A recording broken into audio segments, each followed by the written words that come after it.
सकाळी झोपेतून उठल्या उठल्या आमचे वडील म्हणले जा म्हणले मशीन शेळ्या शेतात बांधून ये.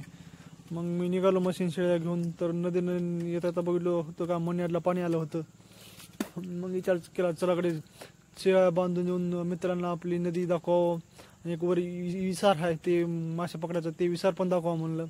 तर मग मशीन शेळ्या नेलो पडकामध्ये आणि खालच्या खालून भावाच्या हवाली केल्या. मग आलो खाली. मग नदीनं मग आता नदीनं एक तास होतो. मग तिकडं आमचा मित्र दिसला एक गरुड म्हणून. गरुड पुराणामधला गरुड नाही आमचा मित्र आहे गरुड म्हणून एक. त्यानं मी ठरवलं चला म्हणलं आता इसाराकडे जाऊ. ते म्हणलं मला व्हिडिओमध्ये घेऊ नको बापू म्हणला माझा थोडा मला फेमस व्हायचं नाही तूच फेमस आहे म्हणला. मग चल म्हणलं चल तुझं काही घेत नाही म्हणलं तो बिन मग मी जातो. मग आम्ही ठरवलं चला इथून चला म्हणलं. मग चप्पल ते काढला कारण चप्पल निहाळ होता माझा पायात निसटेल पार पायाचा अगोदरच पाय निसटू लागते म्हणलं चप्पलानं निसटा तर मोबाईल बी जायचा ना आपण बी जायचं म्हणलं भिजून. तर मग तसंच निघालो तरी पण पाय निसटू लालते तरी पण तसंच मोबाईल गच हातामध्ये धरून निघालो. जरा दमानं पावलं टाकत टाकत पाय जरा सारीच खाली काटे बिटी आहेत का बघत जरा निघालो खाली. मग जरा पायावरून धोंडे जरा पाय जास्तच निष्ठू लागले. धोंडे जरा शेवाळानं निहाळते झाले होते. तसंच जरा गरुड फास्टच चुलाला त्याच्या पायात बूट होता त्याच्यामुळं माझ्या पायात चप्पल असल्यानं जरा पाय निष्ठू लागले.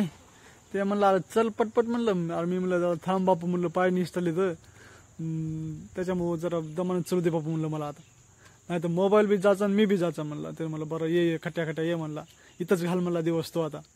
तसं मग निघाला आला कटाऱ्यापर्यंत. कटाऱ्यात धोंडे तर ओले असल्यामुळं आणि निसते त्याच्याहून तर लईच पाय निसटू लागले.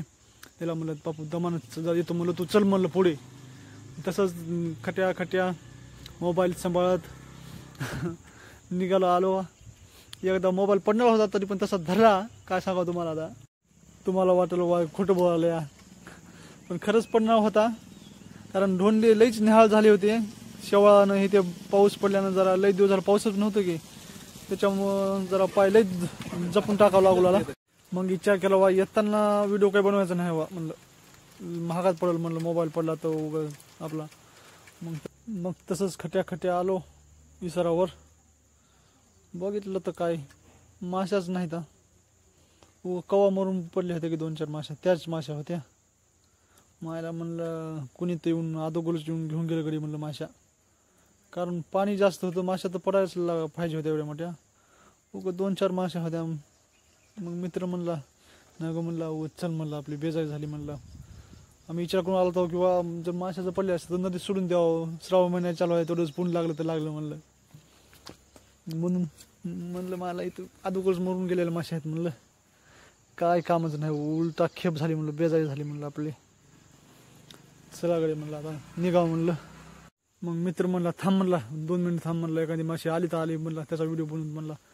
पण काय बसून काहीच फायदा झाला नाही. काही माशी बिशी काहीच पडली नाही पडण्या गेली काही नाही म्हणलं. मग म्हणलं चल म्हणलं जाऊ दे म्हणलं इथं दिवस घालायचा नाही म्हणलं जाऊत म्हणलं आता निघूत म्हणलं. मग एकदा सगळं पाणी बिणी भारी दिसू लागलं म्हणलं चला म्हणलं त्याचं व्हिडिओ रेकॉर्डिंग काढून घ्या म्हणलं. पेशरनं पाणी याच्यातून एखादी माशी दिसली तर बघावं म्हणलं. पण काय ह्याच्यात माशी काही दिसणार गेली मोठी काही नाही. एवढं प्रेशर मारलं पाणी पण काय माशाच आलं नव्हत्या तेवढ्या तळ्यातून जास्त वरी.